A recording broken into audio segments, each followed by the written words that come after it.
Welcome everybody to the start of our broadcast. We're going to cover squashing spreadsheets, how to orchestrate OEM patch and vulnerability management. Scott, if you don't mind advancing. Or Jonathan. My name is Jeremy Morgan. I'm a principal risk and solutions consultant here at Industrial Defender. I've been a former NERC compliance manager at an integrated utility on the transmission side. So I've kind of been on the asset owner compliance side, but I've also spent several years building a compliance program on a much smaller scale to what FoxGuard offers today, just for a single OEM, for a single control system, and building patch management solutions for that. So on a much smaller scale, very focused. I've done a lot of that work as well and understand the intricacies of trying to meet like this requirements like CIP 7 R2 and the challenges that poses and DCS systems in the OT world. Jonathan?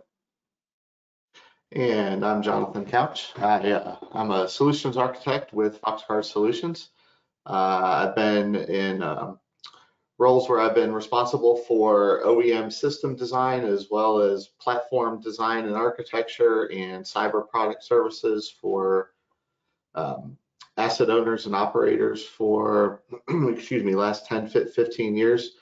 I have been heavily involved with our patch management and patch availability, patch binary acquisition service offerings, and I've also, like Jeremy, spent a good bit of time dealing with this, at a fairly intimate level, and have some good stories to share. So, all right, let's go ahead and we'll do a brief agenda overview. What we'd like to do today is go through and talk about why patch and vulnerability management doesn't scale well. We'll just cover that briefly. We want to go over information on how do we collect OT asset info. We'll look at that from both an active and a passive manner. We'll switch over to a few cyber automation best practices. We'll tell you about how we think patch management should occur and how it should be done, and we all realize everybody has opinions and best practices within their environment there. Then we're going to spin into the obtaining, aggregating, and normalizing the patch data that we're able to present within the ASM platform, and we're going to then talk about what can we do to analyze that data? What do we get from it? What benefits do we have from bringing all this together? And then we're going to wrap up with a few key takeaways, as well as a Q&A session at the end. What we would like to do though is make sure that if anybody has questions throughout, please feel free to go ahead and ask those. We may not answer right away, but we've got a few pause points throughout the session this morning, and we will be happy to answer those as we go through. So with that said, why doesn't patch and vulnerability management scale well? There's a multitude of different reasons. We'll hit on these here for just a quick few minutes. One, the work isn't terribly exciting. I'm not sure how many of you all have been involved in it, but to be honest, it can be quite tedious and quite boring and just not very stimulating for folks that would rather solve more challenging and complex problems. It's just going to consume a lot of the FTE time, and speaking from experience, it's just not something that I've been terribly excited about when I have to do it and go and find out what patches are available and what vulnerabilities are available for all of my assets. Not sure whether Jeremy's had the same experience. I suspect so, but that's been the case for me, and I'm sure many others. One one of the things that we run into frequently here at FoxGuard Solutions, I'm sure the Industrial Defender team does as well, is that knowing what you have is hard. It's not easy to find out exactly what you have across your fleet, across all of your assets. It's difficult. A lot of times vendors require different querying methods to confirm and access the information about what is running on a particular device or a particular asset. Not everybody does it the same. Everyone's doing it a little different. We find that while there are standards that are in place about how to generate patch information and how to generate asset information, there's limited adherence, and even within those standards, vendors are still doing it a little differently. Certain things work for some vendors and certain things work for others. Oh, geez, the size of spreadsheets. We've seen spreadsheets, 100,000 plus entries, 50,000 plus entries, 1,000 entries, or fewer. And to be honest, data managed in a spreadsheet, even as fancy and as sophisticated as the spreadsheet may be, it becomes unwieldy, and it's just difficult to manage. It just simply doesn't scale out the way that organizations need it to. The other thing is patches may be released through multiple streams. A patch may be released from the original software vendor, but the OEM vendor hasn't approved it, or OEM vendor A has approved it, but OEM vendor B has not. These are things that we see all the time, and it's difficult to keep up with which vendors have approved which patches and for which assets and which software configurations. And some of the things we're going to talk about today help address that issue as well as these others, allowing resources to free up to focus on other more valuable work for your organization. Yeah, and kind of on that note, Jonathan, before we move on, I was just gonna kind of jump in on that, the work is boring stuff, right? I agree. Going out and hunting down different vendor websites and finding out where they decided to move the patches this month because it's July and not June. That's not the part I found exciting. What I did get excited about though was when I had to talk with individual customers about what patches we're going to install and why. And that's because that's unique, right? That's the unique part of patching. That's the unique part of doing analysis, right? Hunting down what is a patch, what patches are available, and which ones have security updates. That shouldn't be a competitive differentiator, right? There's no analysis really involved in that, except it's a lot of work, right? But it's not high level thinking, right? But it's when you get into those debates on well, do we need to apply this patch or not? And if we do, then what's the mitigation? Those are the conversations I always found fun. And as an analyst, that's what I enjoyed doing much more than hunting down where is the source of this patch, right? So absolutely. I would much rather spend my time and our team would much rather spend time adding value to the decision of why to apply a patch or when to apply a patch or even the best methods to apply it, as opposed to going and finding out, is there one that's even available and what is it available for? Yeah. All right. So completely agree. Yeah. All right. So we want to move on to the next slide. Yep. So we're going to talk a little bit, we're going to spend a couple slides and we're going to talk a little bit about why one of the biggest challenges to doing this, right? So you go out and you collect your data, and the second you collect stuff, someone goes out and makes a change on the back end. So when you're working, especially when you haven't automated your data collection processes, right? You're always working from behind. You're always working from a picture that's incomplete. So and why is that? Why are we still? It's 2021.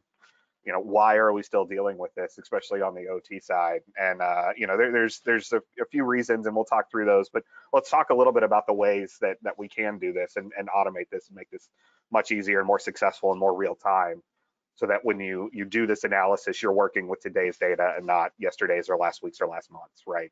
So, there's really two different classifications for how you collect data in an OT environment. Let's just kind of knock out the active. Active has a bad name, right?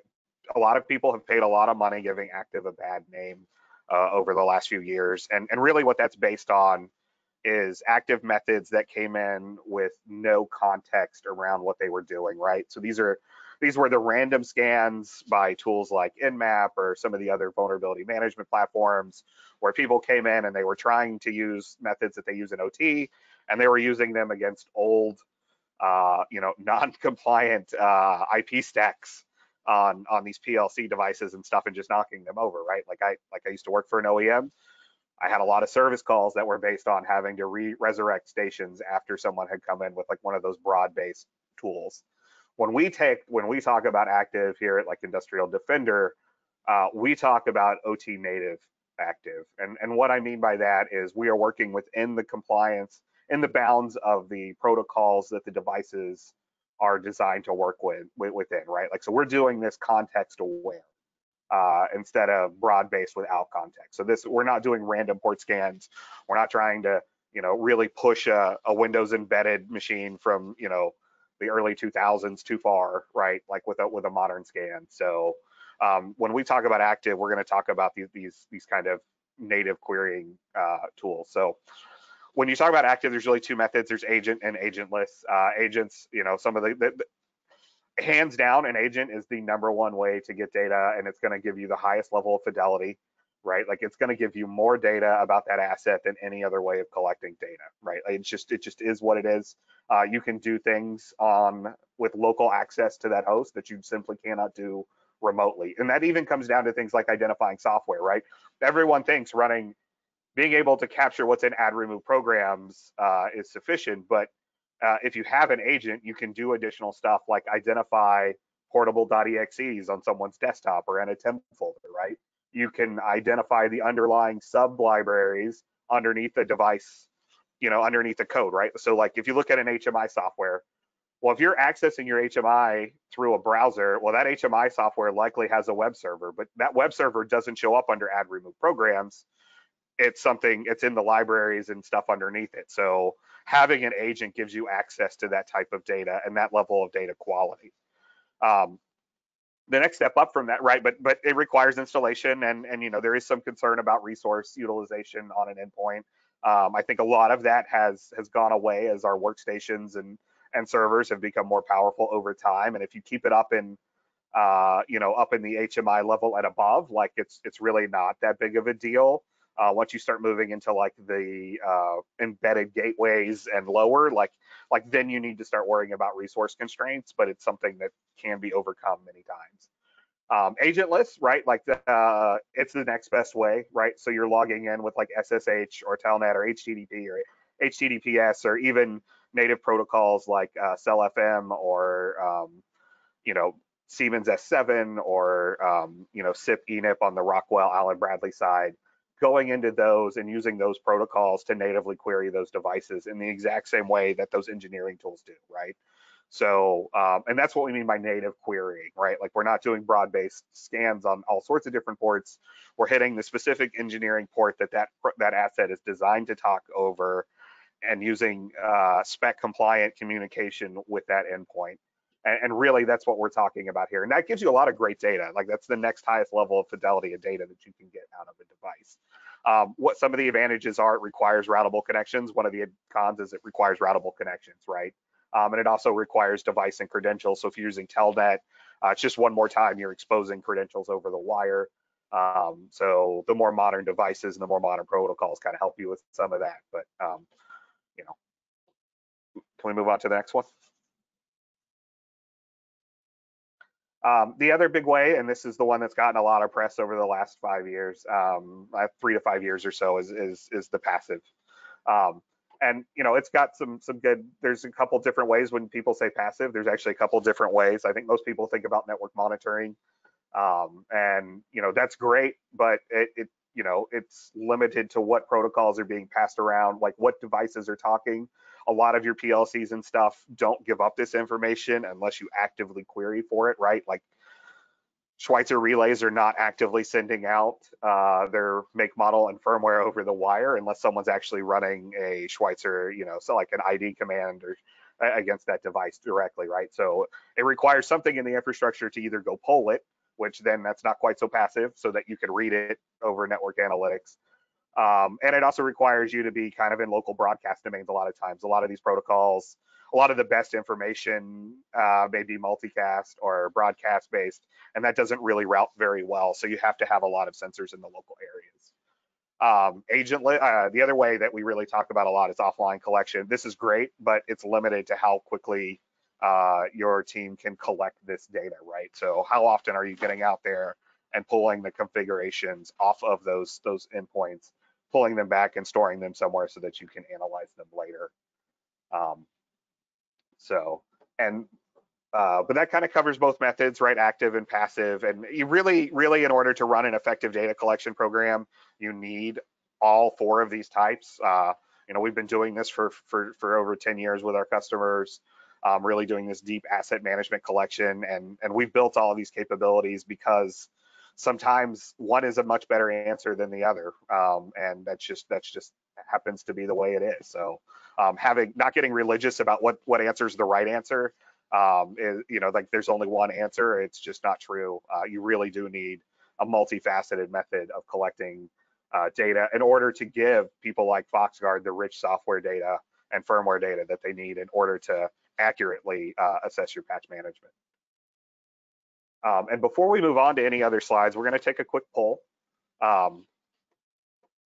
So we're going to, so the poll is up in front of you. So what is your primary method of OT asset data collection? While that poll is up, we're going to go ahead and look at one or two of these questions that popped in. So Don Jarman has asked, can FoxGuard integrate with SCCM? Jonathan, do you want to answer that? Excuse me, I'm sorry, can we integrate with SCCM? SCCM, yep. We can, at this time, our data formats are output into a JSON format, CSV formats, and then human readable. In terms of, we currently do not have a SCCM integration, but we are fully capable of doing that.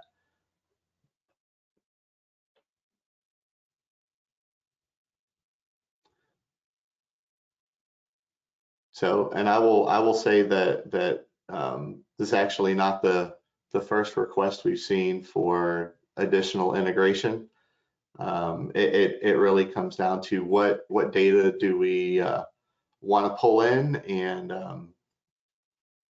what the frequency is, and just the overall architecture of the system. But absolutely something we could do. We're happy to have some further discussions there. Thanks, Jonathan. Sure. Just real quick, want to talk about the poll results. So all of you should be seeing the answers to the results of the poll. This isn't as surprising. Like I think when I first started doing some of these polls on some of these webcasts over the last year, I'm not surprised by that. I think this is about what we're used to seeing. So manual being the top result, right? Like people are still relying on boots on the ground and spreadsheets to go fill in a lot of this data. Is that kind of your experience as well, Jonathan? It is. It is. It's very much aligned there. Yeah. We get lots of people saying boots on the ground experience. Yeah. I'm gonna hide those results. And if we want to move on to the next one. Sure.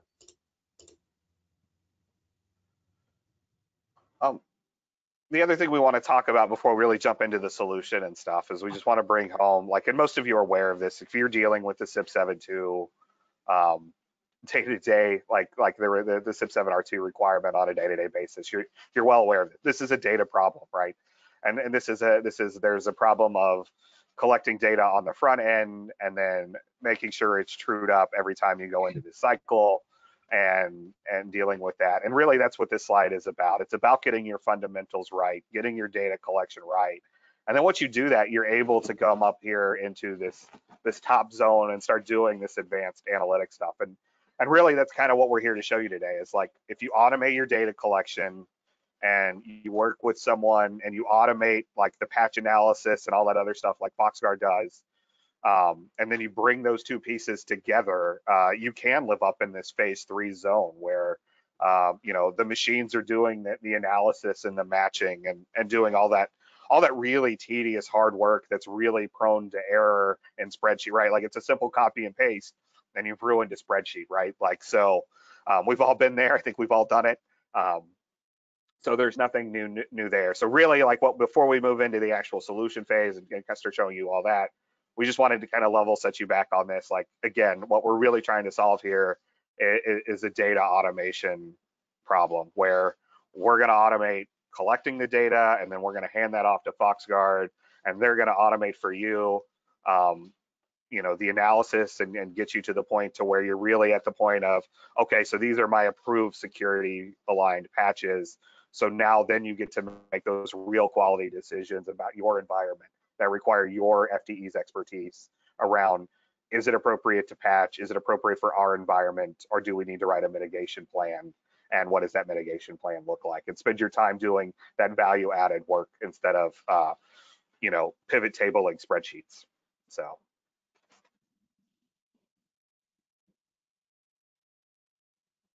And then we're going to do one more, sorry, we're going to do one more poll, and then we're going to give you a break from polls for a second. But we just want to do this one real quick, kind of ask you about where your vulnerabilities sources come from. While we do that, I will go through and look at a couple more questions. So this is a good one, I think, for you, Jonathan. What sources are you relying on for patch information? So we rely on the original software vendor for non-vendor specific sources. For example, if a customer comes to us and identifies that their particular Microsoft based workstation, that they would normally not receive patches for that from a specific OEM, then we would go to the original vendor, right? However, more often than not, those types of patches are being filtered through OEMs and other OT vendors for qualification and for testing and for validation with those control systems. And in that case, we go back to the OEM vendor, right? You know, we want to make sure that we're not providing information about patches that may be available technically because you have that software that haven't been passed by the vendor. Source selection is actually a very close collaborative effort that we work very closely with our customers. It's something that we need to make sure we get right the first time, so that the data that we're providing is accurate and reflective of how your systems are managed and supported from your vendors across your environment. Okay. Thank you very much. So the poll results are in. I find this one a little bit interesting. Yeah, well, so all or some of the above, I think, is like, that's not shocking, right? Like, I think we're all used to looking at multiple sources for this, you know, and the NVD being a big one and vendors being a big one. I'm a little surprised that, like, I see a cert, but I guess that's not your primary. I guess that makes sense that wouldn't be your primary one, since it often duplicates what comes out of NVD or the vendors themselves. So any observations, Jonathan? No. I mean, I would definitely agree with lots of the all or some of the above, right? I mean, the NVD is good in that it gives you some information, but we need to look at other sources as well too, right? Not everything's going to make it into the NVD. Yeah. All right.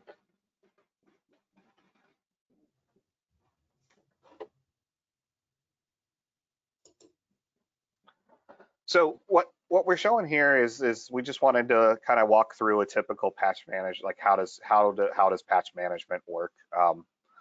And so this first one, we're going to go through two graphics. This first graphic is kind of like a manual process that probably many of you are familiar with today, right? So up top, we're going to start with verify current software inventory and systems.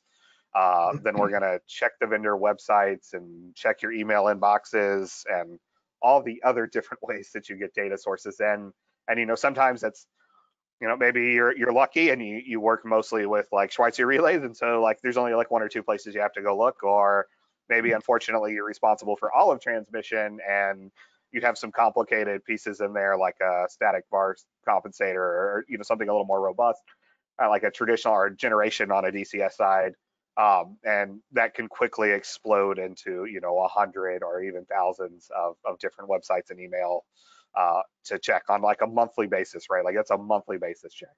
And then you have to then go in and you just can't just say assume it's a security, right? And so Microsoft is really great about telling you this is a security patch, this is security related. A few other vendors, especially like Adobe, who work closely with Microsoft to release those patches, are also really good at that. But if you look at something like that's very common, most other devices are releasing whole firmware or whole just software updates, right? Like they aren't patches. They don't call out their security related. So then you're forced to go through the release notes, and so you have to do that again for every software title that you get back, and there's an applicable patch or update you then have to analyze. And then you have yet another analysis decision, which is, do I apply or remediate? You apply your patches, then you have to verify your cybersecurity controls post installation. That's an important step that people like may not remember always, that like that's the work you're doing, right? Like just because we patched, we're not done. We then have to go verify that the cybersecurity controls didn't change on an endpoint. And then we have to update the software and patch inventory. So again, we're filling in those spreadsheets all over again. And then the cycle starts the next 35-day window, right? So I agree. It's a brutal process, and it can just be exacerbated based on the volume of devices, number of assets, diversity of your environment. I wouldn't even want to think about managing the inbox of the person that has to go check all these websites and emails hundreds, thousands of times every month for everything within their environment. And Jeremy, you actually hit on a really good point about the verification of controls after patch installation, right? That's definitely something where we want to make sure people are taking a closer look at their environment to make sure that that patch properly applied, right? Make sure that it addressed the issue that it was supposed to, and that the reason you're applying that patch is the vulnerability has been corrected, right? Has been addressed, has been mitigated. I think the other big thing is definitely after all of that work has been done, making sure that that software baseline is up to date. yeah. So that you have a current patch. Yeah, and that's a real problem, right? Like, and it's funny because like I've seen this rear its head like in the field, right? So like I've got out, I have built 3 HMIs from the exact same image. I then go and I take a WSUS server and I point that WSUS server against those 3 different HMIs, and all 3 of them will patch differently. One will be missing a patch. So it'll look like station 2, except it'll be missing a patch. Station 2 looks like what I think it should look like, and then station 3 will have like 2 extra patches. I don't know where they came from, right? So like like that post-analysis work, I think people take for granted, like, oh, you just point WSUS or SCCM and something, right? And Sure. everything will go smoothly. And it's that post-patch analysis, not just the security controls, but did the patches install? And was it the patches you were expecting to install? That's right. Is a huge thing, because I've seen, like I said, I've seen WSUS kind of do its own thing against different assets, and then I have to manually go remediate that. So Yeah, all I would right. say you're definitely not alone there. We've seen similar issues. I've been out in the field in the past and had similar experiences. You're starting with common builds that you think should be identical, and you get inconsistent results sometimes. And it'll make you rack your brain a little, but um, it's fun. Yeah. So, All right. So how should this work? How could this look if you automated some of this? So if we want to advance to the next slide. uh, So here what we've done is we've kind of filled these in, and like we've shown where we as Industrial Defender and FoxGuard can come together to help you automate this process. So starting up top, what's going to happen, and as we'll kind of walk you through the solution, how this works is Industrial Defender is continuously collecting this software data, right? Like we're going out and we're asking your switches and your controllers and your HMIs and your servers and your engineering servers and all those devices. We're asking them every day, what is your current status? What are the executables you have installed?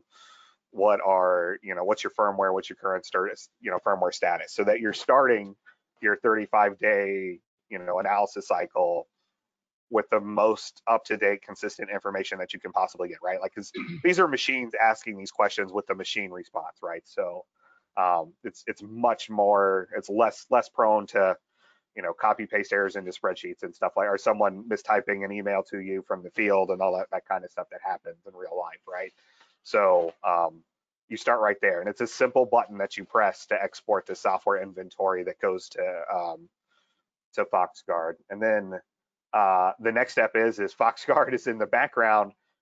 They're doing all that manual work for you, right? Like, so they've because they do this across so many common customers and so much common software across those customers, they're able to automate a lot of this, right? Like, so they can apply some development time and some automation to this on the back end, because that's what scales, right? Like, so scaling for within an individual utility is very, very hard to do. It's only when you get 10 or 15 or 20 or 30 of these same systems. And when I say systems, I mean DCS systems, right? Like a GE Delta system, right? Something like that, that you actually can then start to abstract, like, gain efficiencies. And that's what FoxGuard does. And that's why they're able to automate this. And they automate that. And then what you're going to get back is you're going to get a file, like he said, it's a JSON file that we import into the ASM. And the ASM is going to go do all that matching. No more pivot tables, no more having to do these matches between what FoxGuard hands you and like CSV format and what you have in your own spreadsheets. And it'll all match up on the ASM, and you'll have an immediate ability to see, okay, what are my approved for this 35-day window? What are my approved patches from a single source, so that I have a single 35-day clock? And now I can start that clock and I can go run through this and match. And I already know what's security relevant and what's not security relevant. FoxGuard's done all that in the background for you. And really, it comes down to you applying your SMEs where their time and effort is best spent. And that's on, do we patch or not? And if we don't patch, are we going to do like, what are our remediation plans and what do they look like? And focusing on that getting done. And then applying the patches, of course. And then from there, then you go back, right? So as soon as you run this stuff, you already have approved baselines within the Industrial Defender suite that will then go and make sure your security controls did not drift. If your password length changes, if your accounts, like I've seen .NET, so .NET will do this, right? You apply a new .NET framework, it will re-enable the ASP.NET account. You may have disabled it, but like when you apply a new framework upgrade, it will sometimes update that ASP.NET account. And so if you have that set to disabled in your Industrial Defender baseline profile, then it'll automatically generate an exception and you'll catch it right away, like within a matter of minutes, right? Instead of having to go and that's across your entire fleet, right? So We're going to verify those cybersecurity controls and automate that and just alert you to the exceptions. So you're good to go there. And then as part of that, we're automatically updating that software and patch inventory and setting you up for success. Validating those patches got installed, because if they didn't get installed, they're not there and your baselines are going to be out of whack. And then that just sets you up for success to start that next 35-day cycle. Agreed. And Jeremy, you actually hit on a lot of good points there about scale and how we're able to benefit, across even a diverse set of assets that may encompass several hundred vendors, thousands of vendors, whatever the case may be. It's that scale where we're able, where we can, where the vendors support, build in automation for going and obtaining all this, and then scaling out the manual process, right? And instead of checking one time for one asset, we can now check one time for one asset across X number of individuals that may have that particular asset. You also hit on security classification. That's a big one. I completely agree. Some vendors are very, very good about that, and then others will not make any security classification, but the patches that they are releasing have profound security impacts, and that they may include an updated version of OpenSSL or something like that, that has addressed numerous security issues, numerous vulnerabilities within that framework. And without taking a little bit deeper dive and looking at that and doing some of that analysis as part of the patch gathering process, that security patch would effectively just go unnoticed because it's not considered security at all. Completely agree. So, okay. Yep. All right, let's go ahead. And so we've talked a little bit about all, scale and some of the other things about gathering this data. And one of the things that I know is front and center on lots of people's minds, it's been front and center on ours for quite a while, and we've put some improved measures in place and put some things in our process and in our automation that we can supply to our customer base to help with secure supply chain and securely obtaining this data, right? It's one thing to go and just go find out what patches are available, but have we done so in a manner where we're sure that the website that we're visiting, or the website where any automation we have in place is connecting to, is indeed where we want to go and who we think it is. So we've put some additional controls in place that both our automated tools and our manual process and the team that's executing on that, as part of their data collection, they go through and perform website certificate reviews. We ensure that any connection is over secure protocol. I think most vendors have finally gotten on board.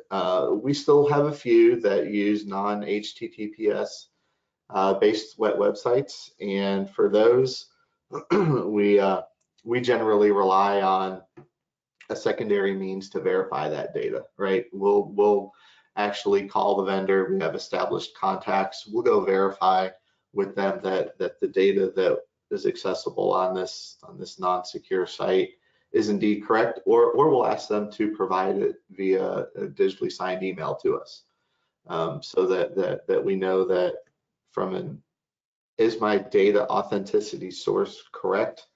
Can I feel comfortable with the data that I'm gathering? Am I being misled about any of this? That we get a much better feel there. And as part of our process, for each patch that the team goes, and actually for each software asset where we go and check for a patch, every single instance, we gather this evidence, right? To show that the sites we're visiting are legit. They have valid certificates. We're using integrated capabilities within the browser, as well as email clients, to ensure that the sites that we're visiting, the data we're getting is from the source that we expect. And those sources are documented, and they're reviewed with our customers to ensure that where they would normally expect to get patches data is where we're expecting to get that, and where we actually go and do that. So. Yeah, that has huge like SIP 13 implications, right? So. Yeah, all of that, and we'll get into this in a little bit further, a couple slides in. But links to all of this evidence, links to screenshots and captures and everything at the time that this work was done is made available through the ASM platform and the integration and the work that both Industrial Defender and FoxGuard have done to bring this product offering together. All right. And before we move on, go ahead. I was just gonna say, you got it. All right, but before we move on, we're gonna do one more poll. I promise this is the last one. That's just real quick. We just kind of want to see how many patch sources are you managing. And I know this, like I know I had I ran, and I had this for a small DCS system for an OEM, and like we're talking like 5 computers and a couple switches. And when you really broke it down, there was over, I believe we were tracking over 250 software titles across that DCS, and like like literally, like there was a couple engineers, like and those some of those computers were duplicated, right? So like there was 2 HMI stations, and then there was like a gateway, and then a couple routers and switches, and then a couple control computers. But between just those limited devices, there was like 280 software titles, which resulted in probably 20 or 30 different vendors, right? Like, I mean, Microsoft takes up a big chunk of that, but once you get past Microsoft, like each one of those websites has a different vendor, right? So, or each one of those software titles ends up having a different vendor. So it grows really quickly. Yeah, I completely agree. You look at that across a couple different vendor systems, and now we've triplicated that number, right? As soon as we start talking about vendor qualified patches and everything. Okay.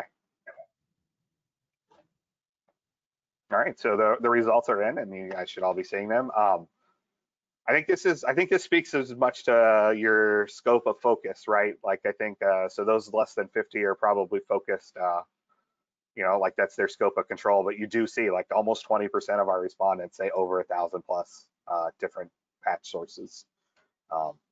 So is this kind of what you were expecting to see as well, Jonathan? Yeah, to be honest, based on the spreadsheets that have come into us, based on the data feeds, it's a very large number. I would be surprised if, aside from maybe very focused efforts, if we have a lot that are less than 100. Yeah, 1,000 plus wouldn't surprise me, especially when we're talking across a fleet. Okay. All right. Another question before we move on, I'm just going to answer this one question. Can you please share the slides or recording afterwards? Yes, you'll get links. All of you should get links to the slides and the recording post recording. Also, don't forget to check out the handout section within your control panel area. There's collateral and stuff there as well. And then I will hide the results. All right. So let's go ahead and let's talk a little bit about the aggregation of this patch data within Industrial Defender ASM. Industrial Defender's done a lot of work to be able to bring the patch data that FoxGuard supplies and integrate it within their offering to provide a one single pane of glass location where we can look at products, we can look at software baselines, look at vulnerabilities, and also look at patch data associated with those, right? Some of the data elements that are now aggregated in a single source that can be filtered and sorted upon and everything. Our software assets still being supported by the vendor, right? You know, this is something we run across on a regular basis, where when assets may have been put in place, everything was supported, and that support window has come due and no longer being supported. How many vulnerabilities are present across these particular products and these software assets? Is a patch available? How many of my assets require this patch, right? We can now see all of this in one single pane of glass, right? Is this patch vendor approved as well? This is where we're able to now bring all of this data that was originally and has been historically in a lot of cases managed via spreadsheet, and now put it into an automation tool, an automation suite like Industrial Defender ASM. So now normalizing the patch data, right? One of the things that we see come in are lots of denormalized data references where software information that describes a particular product, that describes a vendor, may be several represented several different ways. You might see, we'll just use Microsoft. They're easy to pick on, right? They could be represented 3 or 4 different ways. The products could be represented differently. One of the things that this data feed supplies is a way to normalize and easily report on those software products, so that you can see things that are aggregated to the top level, and then get a real good view of how many things are actually from Microsoft and how many things are from Microsoft but approved by Siemens or GE or Emerson or whatever the vendor may be, right? Security classification. This is a big one. We've hit on this a couple times. This allows you to quickly and easily see what patches are security patches, right? Which ones for a particular asset do you need to focus on? Where should you place your emphasis? And those will be listed as security, non-security patches.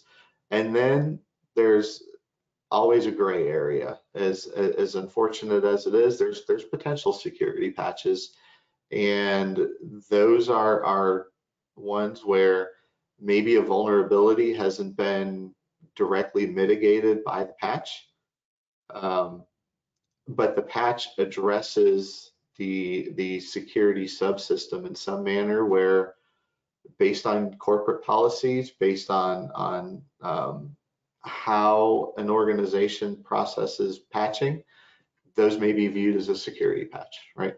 And the intent is to provide all of this data to you in one platform to be able to help make these decisions and be able to focus your time on analyzing, should I apply this patch or not, right? And that's where we think the real value is allowing your resources to spend the time doing the work that's both engaging to them, as well as also the most value add work, where those folks are really going to be head and shoulders above being able to make those decisions than someone else. Yeah, from an outside yeah, perspective. and it's this normalization thing that really drives that, right? Like, so they can, now you're able to move into, now that the data is normalized and structured, now you can just go off and report on it, right? Like, it makes, like, that's always in the past has taken up way more time than it really should have, was getting this data right, because a patch from VMware does not look anything like a patch from you know, Oracle for Java, right? Like those are like how that's structured, how that data, like how it's presented on a website, how the release notes read, like all of that stuff. It's going to be very different, and so you almost have to have specialized who kind of people specialize in those different tools. And so now Yep. what you're able to do is take someone who has the knowledge of how your OT systems function and operate, and let them apply their specialist knowledge there instead of being specialist in where Oracle stores patch information data, and then bringing that and how do you structure that in a spreadsheet so that it looks the same as the data from VMware, as well as the same as the data from Cisco, as well as the same as the data from um, you know, Microsoft. So that's really kind of the value and the goal that we strove to do and deliver. Yep.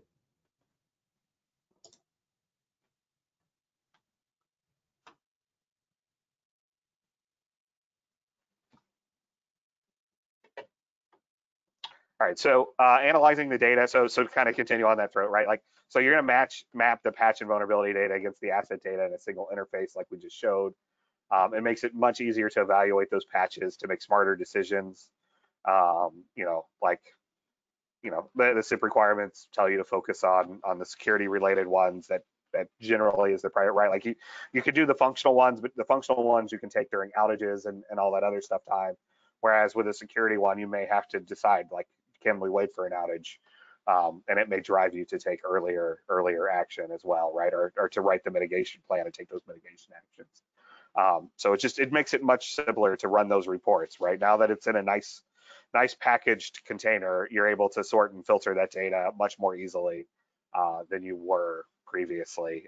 And then this last one, I don't think can be overlooked.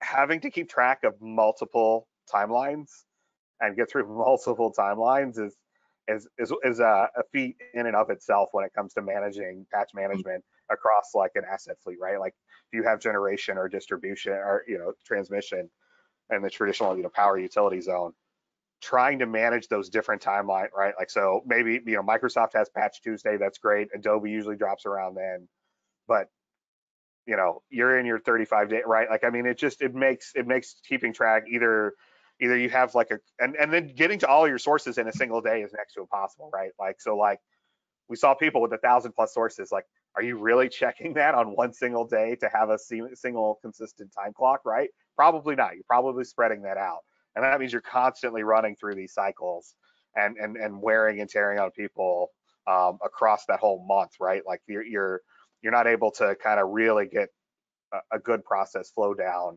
across the entire software suite. And so that's kind of the other advantage this brings to you when you're able to name you know, FoxGuard as your SIP7 R2.1 source.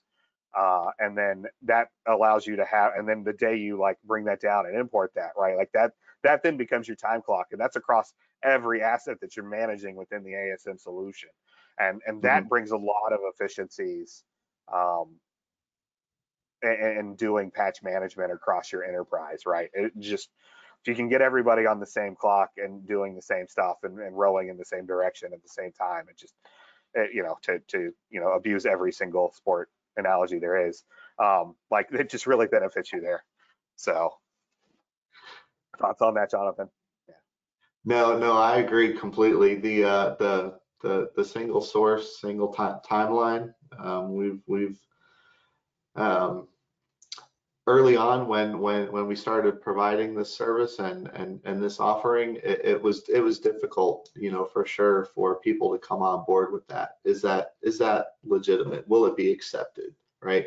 Will the entities approve of that? And we've proven over the years that it's very well accepted, and it's approved, and it's greatly simplified all of our customers' abilities to manage their patch workflows across their organization. You know, and this could be from smaller environments to you know, some of the largest utilities within the country. Jump to our last slide. Yep. So we're winding down, and I want to make sure we have a couple of minutes for questions. Please don't forget to use those question and answer feature. But the key takeaways really that we want you to kind of walk away with is what does this help you do, and what we think it helps you do is it frees up your analyst to focus on your unique business risk, right? Like I can't automate how your firewalls are configured, and I can't automate like how you choose to implement your cybersecurity policies and all those other things, right? Like that's unique to you, and that's unique business risk that you have, and that is where your analysts bring their most value, and when they're able to do the things that excite them the most. The other thing is like you should be offloading work that can be automated, right? Like we're all being asked to do more with less. Budgets don't grow, right? Like as fast as we would like them to. We're in a tremendous labor shortage. Talented labor is even, right? Like finding people who understand how to do this patch analysis work are very rare to, or very hard to find. They're very in demand, and they can turn over really quickly, right? Just as soon as you get them trained up and stuff, like they're sucked up either into another internal business unit that wants to take all their newfound knowledge and then leverage it for themselves, or they're sucked up into another organization, right? So offload that work that can be automated so that you can really help with that employee engagement and retention. And scale your vulnerability and patch management program, right? Like, so maybe you have parts of your business that are really functioning really, really well, really, really tightly. But you now with a solution like this, it allows you to scale it across your whole enterprise and bringing it all up to the same standard and to the same level, right? Because you're automating. If we looked at that, we go back to that circle, right? Like you're able to with this solution, you're able to like automate like 80% of the work, right? And it's really just that last mile effort that's important to you and unique to you that you can then focus on. Jonathan, anything you wanted to add? No, Jeremy, I mean, I think you nailed it right there, right? It's the things we want to do are free up those resources. That's one of the things that we face this on a regular basis as well too. There's just not enough of currently, and Yeah. Anything we could do to put them in a position where they can spend their time focused on things again that are unique to their business or unique to their environment, that they are the people that have the expertise to do and the knowledge. That's what we want to do. This we'll call it boring, mundane, let's go check all the vendors for patches work and then check our baselines and make sure everything's in place and good after we patch. Let's let a machine do that. Let's let an automated system do that and free everybody up. Yeah. All right, so we're going to jump into some questions. So I think the first one I want to tackle is, so how does this differ from vulnerability management solution, like other vulnerability management solutions for OT? I think the first thing this is this is really focused on patching, right?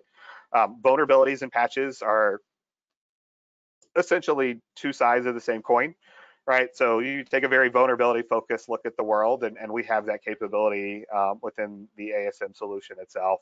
But patching is really, like, when you look at it, it's very, while it deals with the same data, it's very, very different, right? Because with patches, you're focused on what can be dealt with via a patch, right? Like, so that already, so it's a subset of the vulnerability world to begin with, because there are patches, right? There are vulnerabilities out there that are configuration issues or other things are not really patchable.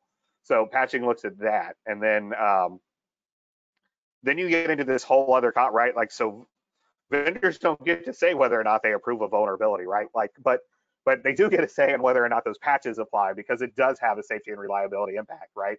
I have seen .NET patches, again, like .NET, sorry, not to pick on .NET framework, but I've seen it break, like when you apply a new patch, it'll break the event log feed into an operator's workstation, right? Like it no longer automatically updates. So like, and that's a huge safety and reliability concern. If your alarm list isn't updating as frequently as you thought it was. So things like that, and I've seen, or PLCs get totally bricked with a firmware update because there's something unique in your configuration of your environment, right? So, that's the biggest difference here, right? Like this is focused on patching. This is focused on what you can do to like mitigate the security risk that is patchable, and then it goes that extra mile to do that analysis and effort of what's vendor approved. And then brings that and focuses it in a way that allows you to manage your program across your entire enterprise more smoothly. Anything you wanted to add? No, I mean, I think you nailed it there. It's you said two sides to one coin, right? That's Yep. exactly, patching is a way to mitigate the vulnerability, and not all vulnerabilities may have a patch that's been released yet, or a patch that's been released and vendor approved. And what we're putting together here is a list of those patches, and then also associating the vulnerabilities that those patches address. All right. The other one I want to make sure I be respectful of time. I realize we're over, but the other one I want to kind of get to is, are you able to include patch data for software assets that are not publicly available? Like the OEM vendors are famous for this, right? Like they hide their patches and their vulnerability information behind specific logins and stuff like that. Do you guys have the ability to capture those, Jonathan? Yes, we do. That's actually one of the things very early on when we established this program and this offering that we worked very closely with key vendors on, was to determine how can we work together with the customer, with the vendor, the asset owner, the software vendor, you name it, to collaboratively define a method that makes everybody happy, that we're not providing information to those that should not have access to it. And it's really part of our onboarding process, right? We will act as a contractor on your behalf. We'll set up credentialized access. We'll work with the vendor to obtain that data and determine what method is going to be acceptable to them, as well as to the asset owner, so that we can provide the full set of data across all of your assets, whether the software is publicly available or the software is private behind a authentication wall. Well, Definitely, thank you very much.